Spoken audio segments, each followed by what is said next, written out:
Pakistan, Bangladesh, America और हिंदुस्तान। अचानक इन देशों के सर्वर से भारत के खिलाफ एक ऐसी डिजिटल आग लगाई जा रही थी जिसने सिर्फ 5 दिन के भीतर 21 मिलियन यानी 2 करोड़ 10 लाख से ज्यादा लोगों को अपने लपेटे में ले लिया। बंगाल से लेकर बिहार और महाराष्ट्र से लेकर दिल्ली तक आखिर देश के अलग अलग हिस्सों में अचानक ऐसा कौन सा डिजिटल तूफान खड़ा किया जा रहा था जिसने देखते ही देखते करोड़ों युवाओं को अपनी गिरफ्त में लेना शुरू कर दिया।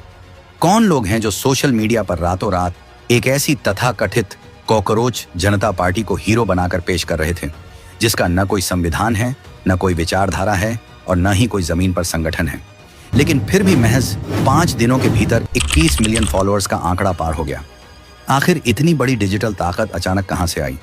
इसके पीछे करोड़ों रुपए का फंड कौन भर रहा था? कौन पर्दे के पीछे बैठकर भारत के खिलाफ इतना बड़ा एजेंडा चला रहा था? और सबसे बड़ा सवाल जिसने भारतीय सुरक्षा एजेंसियों के भी कान खड़े कर दिए, वो ये कि आखिर क्यों इस तथाकथित पार्टी के आधे से ज्यादा फॉलोअर्स भारत से नहीं बल्कि पाकिस्तान और बांग्लादेश जैसे दुश्मन और अस्थिर देशों से निकल रहे हैं?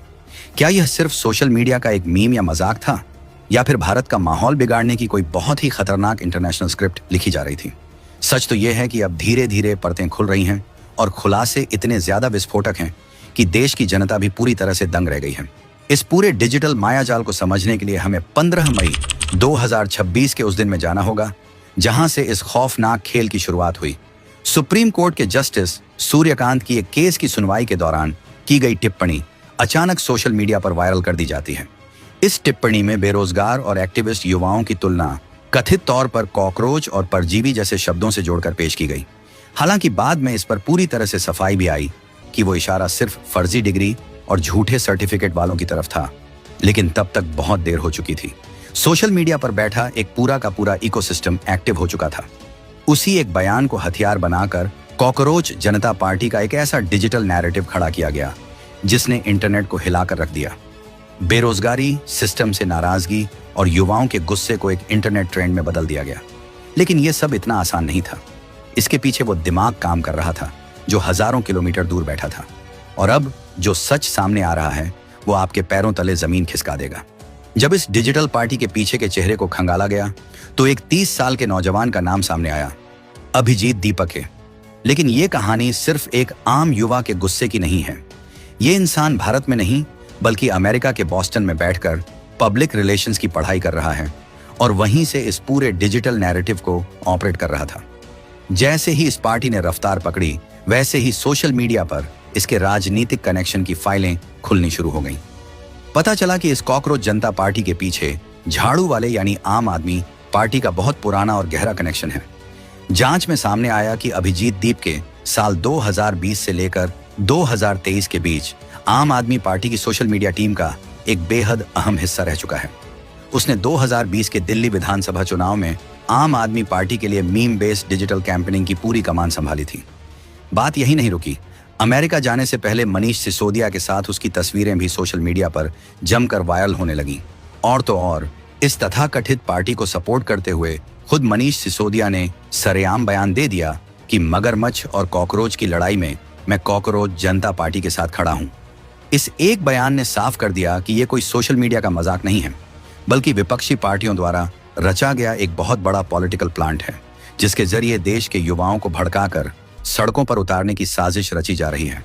लेकिन इस साजिश का सबसे काला सच तो अभी सामने आना बाकी था। अब जरा वो आंकड़े देखिए जिन्होंने इस पूरे विदेशी खेल की पोल खोल कर रख दी है।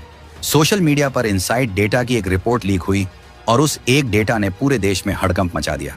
इस डेटा चार्ट के मुताबिक जिस कॉकरोच जनता पार्टी को भारत के युवाओं की आवाज बताया जा रहा था उसके 49% फॉलोअर्स सीधे तौर पर पाकिस्तान से थे। जी हाँ, आधा समर्थन उस देश से आ रहा था जो हमेशा भारत को तोड़ने के सपने देखता है। इसके अलावा 14% फॉलोअर्स अमेरिका से, 14% बांग्लादेश से, 3% यूके से, 3% ऑस्ट्रेलिया से, 3% सऊदी अरब से और 2% यूएई से निकले। और भारत के कितने थे? सिर्फ और सिर्फ 9%। अब आप खुद सोचिए, जिस पार्टी को भारतीय युवाओं की क्रांति बताकर पेश किया जा रहा था उसका 90% से ज्यादा डिजिटल समर्थन भारत के बाहर से और खास तौर पर हमारे दुश्मन देशों से निकल रहा था। इसके बाद सोशल मीडिया पर लोगों का गुस्सा भड़क उठा। देश की जनता ने सीधे सवाल दागने शुरू कर दिए कि आखिर भारत के खिलाफ एजेंडा चलाने वाले पाकिस्तानी अकाउंट्स अचानक इस पार्टी को इतना प्रमोट क्यों कर रहे हैं? क्यों पाकिस्तान के हैंडल इस पार्टी के समर्थन में दिन रात ट्रेंड चला रहे हैं? क्या सचमुच युवाओं की आवाज उठाई जा रही थी, या फिर देश के नौजवानों को सिर्फ एक मोहरा बनाकर भारत को अंदर से तोड़ने का कोई बहुत बड़ा इंटरनेशनल ऑपरेशन चलाया जा रहा था?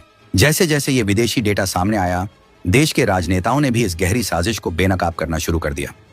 गाजियाबाद के लोनी विधानसभा क्षेत्र से बीजेपी के कद्दावर विधायक नंदकिशोर गुर्जर ने मीडिया के सामने आकर जो सनसनीखेज दावे किए, उसने पूरे देश को झकझोर कर रख दिया।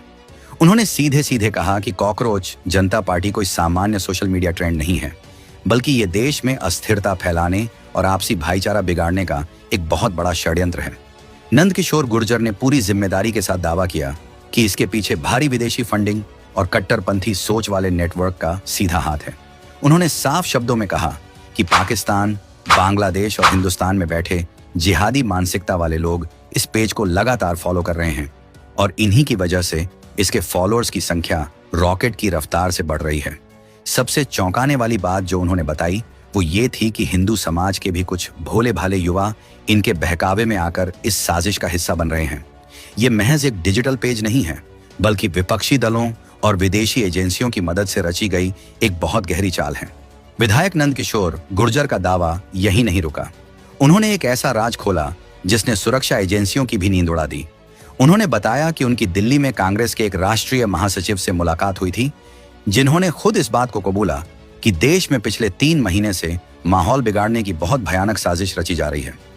मकसद सिर्फ एक है, देश के अंदर गृह युद्ध जैसे हालात पैदा करना।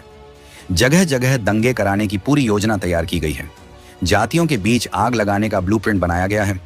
ब्राह्मण और ठाकुर के बीच तनाव पैदा करो, गुर्जर और कुर्मी जातियों को आपस में लड़ाओ, अलग अलग जातियों में जहर घोलकर उन्हें सड़कों पर आमने सामने ला खड़ा करो। गुर्जर ने याद दिलाया कि कैसे अतीत में सम्राट मिहिर भोज के नाम पर विवाद खड़ा करके दंगा कराने की कोशिश की गई थी और उस वक्त भी हवाला के जरिए आई विदेशी फंडिंग का खुलासा हुआ था। उस समय भी कुछ राजनीतिक दल अपनी रोटियां सेंकने के लिए यूपी को जलाना चाहते थे, लेकिन वो कामयाब नहीं हो पाए और अब वही दल, वही चेहरे कॉकरोच जनता पार्टी का मुखौटा पहनकर दोबारा इस देश की शांति को भंग करने मैदान में उतर आए हैं। आखिर विपक्षी दलों को इतनी बौखलाहट क्यों है? इसका जवाब भी नंदकिशोर गुर्जर ने बहुत ही बेबाकी से दिया। उन्होंने याद दिलाया कि पहले की सरकारों में उत्तर प्रदेश के अंदर क्या होता था। सिर्फ एक ही खास जाति और वर्ग के लोगों को नौकरियां बांटी जाती थी। अगर देश में पेपर लीक जैसी बीमारी ने जन्म लिया है तो वो इन्हीं पुरानी व्यवस्थाओं की देन है। लेकिन आज के समय में बिना एक पैसा दिए पूरी पारदर्शिता के साथ युवाओं को नौकरियां मिल रही हैं। सिस्टम बदल रहा है, भारत मजबूत हो रहा है और यही बात विपक्ष और देश विरोधी ताकतों को बिल्कुल हजम नहीं हो रही है। इसलिए वो हर हाल में देश के अंदर अस्थिरता और अराजकता का माहौल पैदा करना चाहते हैं। विधायक ने बहुत ही गंभीर आरोप लगाते हुए कहा कि इन लोगों ने पाकिस्तान में बैठे कट्टरपंथियों और वहां की खुफिया एजेंसी ISI से संपर्क साधा है।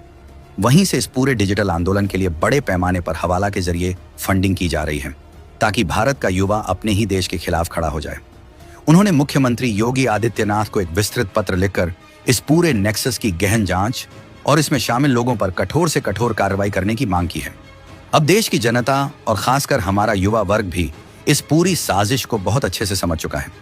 लोगों को यह बात क्लियर हो गई है कि सोशल मीडिया पर अचानक पैदा होने वाले हर डिजिटल आंदोलन के पीछे सिर्फ मासूमियत नहीं होती। कई बार उसके पीछे एक पूरा विदेशी इकोसिस्टम काम कर रहा होता है जो आपके ही मोबाइल से आपके ही देश को खोखला करने का प्लान बनाता है। यही वजह है कि अब सोशल मीडिया पर भारत के असली और जागरूक युवाओं ने खुलकर इस तथाकथित कॉकरोच जनता पार्टी का बायकॉट करना शुरू कर दिया है। लोग साफ शब्दों में लिख रहे हैं कि बेरोजगारी और युवाओं की असली परेशानियों को हम खुद सुलझाएंगे, लेकिन इसके नाम पर किसी भी देश विरोधी नैरेटिव को पनपने नहीं दिया जाएगा। 2026 के इस नए भारत के युवाओं को पाकिस्तान के सर्वर और बांग्लादेश के ट्रेंड से नहीं, बल्कि अपने देश के विकास और अपने सुनहरे भविष्य से मतलब है। जो लोग युवाओं के कंधे पर बंदूक रखकर भारत की नींव हिलाने का सपना देख रहे थे, उनका वो सपना अब टूट चुका है, लेकिन खतरा अभी पूरी तरह से टला नहीं है। इंटरनेट के इस गहरे समंदर में ऐसी कई और भी साजिशें पक रही हैं जो कभी भी किसी नए रूप में हमारे सामने आ सकती हैं। आज कॉकरोच पार्टी बेनकाब हुई है, कल कोई और छद्म नाम लेकर सामने आएगा। लेकिन क्या आप इन विदेशी साजिशों का मोहरा बनने के लिए तैयार हैं? क्या आप किसी अमेरिका में बैठे इंसान के इशारे पर अपने ही देश को जलाने वालों का साथ देंगे? इस पूरे खुलासे पर आपकी क्या राय है और आपको क्या लगता है कि इन फर्जी डिजिटल पार्टियों के खिलाफ सरकार को अब क्या कदम उठाना चाहिए? अपनी राय कमेंट बॉक्स में जरूर दीजिए, क्योंकि आपकी एक आवाज भी इस देश को बचाने में बहुत बड़ा काम कर सकती है।